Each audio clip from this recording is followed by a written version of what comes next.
Black single father helps his drunk boss get home safely. What she says the next morning changes everything. Marcus never imagined that one act of kindness could threaten everything he'd worked for. A devoted single father, and the only black manager in a prestigious company, he simply wanted to make sure his intoxicated boss got home safely after the company party. But when the morning came, whispers spread like wildfire.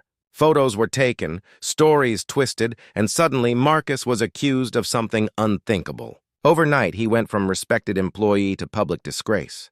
Yet the truth, buried under prejudice and fear, would soon force the company and the world to face an uncomfortable reality. Marcus James was known as the man who never stopped working. Balancing two worlds, his demanding corporate job and raising his 10-year-old daughter, Nia, he had built his life on discipline and integrity. Every morning began the same way. Breakfast with Nia, a short walk to her school, and a quiet prayer that the world would be kind to her. At work, Marcus had earned respect, but not equality. His achievements were often minimized, his ideas borrowed, his presence tolerated rather than welcomed. His boss, Claire Richardson, was a powerful executive, intelligent, ambitious, and sometimes cold. But Marcus respected her professionalism, even when it came with condescension. When the annual company party rolled around, Marcus wasn't planning to stay late. He hated these events, the laughter too forced, the compliments too hollow. But as the night went on, he noticed Claire slipping into discomfort. The pressure of the evening, mixed with too many drinks, left her vulnerable. When she stumbled on her way out, Marcus did what he'd do for anyone. He offered to drive her home. That simple decision, made out of decency, would soon turn into the most dangerous night of his life. The drive was quiet. Claire slurred her words, mumbling apologies about office politics and how hard she had pushed Marcus over the years. He nodded politely, keeping his eyes on the road, eager to drop her off and return to his daughter. When they reached her building, Marcus helped her out of the car and up the steps. The night air was cool, and he could feel the judgment of passing eyes, an image that in another context would mean nothing. But as a black man guiding an intoxicated white woman to her door, he knew how fragile perceptions could be. Still, he ignored the unease, ensuring she made it safely inside before leaving. By morning, the rumors had begun. Someone had seen them. A photo circulated, grainy, taken from a distance, but it was enough to ignite suspicion. "Marcus with the boss," the caption read, dripping with insinuation. By noon, he was called into HR.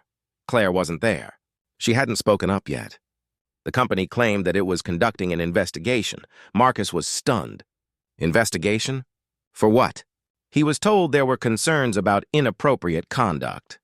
No one mentioned race outright, but he could feel it hanging in the air like static.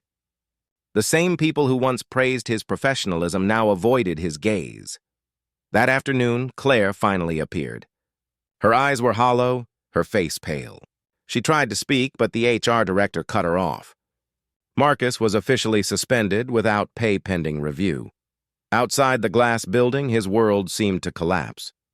Nia's face flashed in his mind, her tuition, their rent, everything depending on his job. The humiliation cut deeper than the injustice. He had done everything right, but somehow being a good man wasn't enough. Days turned into weeks. Marcus's name became gossip fuel. Parents at Nia's school whispered. Friends distanced themselves. Even his church community hesitated. Claire, battling guilt, tried to speak to HR, but was silenced by corporate lawyers. They feared a scandal, a lawsuit, bad press. Admitting Marcus's innocence would expose their bias. But the truth had a way of breaking through. A security guard, disturbed by the injustice, leaked the complete CCTV footage, showing Marcus helping Claire to her door, nothing more. The video spread online, dismantling the company's lies frame by frame. Public outrage exploded. News outlets picked it up, framing the story as another example of systemic racism in corporate America.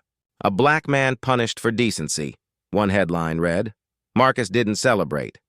He was exhausted, physically, emotionally, spiritually. When Claire visited him, tears in her eyes, he didn't speak. She apologized, not just for her silence, but for the years of subtle prejudice she had ignored. The company reinstated Marcus, offering a public apology and a compensation package. But the damage had already been done. He accepted the apology, not out of forgiveness, but because fighting further would mean sacrificing more of his peace of mind.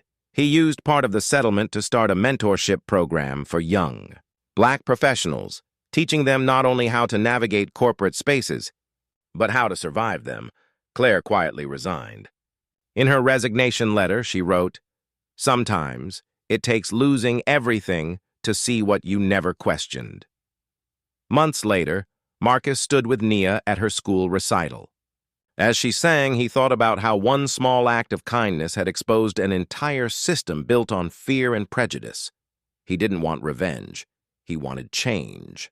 And maybe, in that crowded auditorium, surrounded by parents who had once whispered about him, change had quietly begun.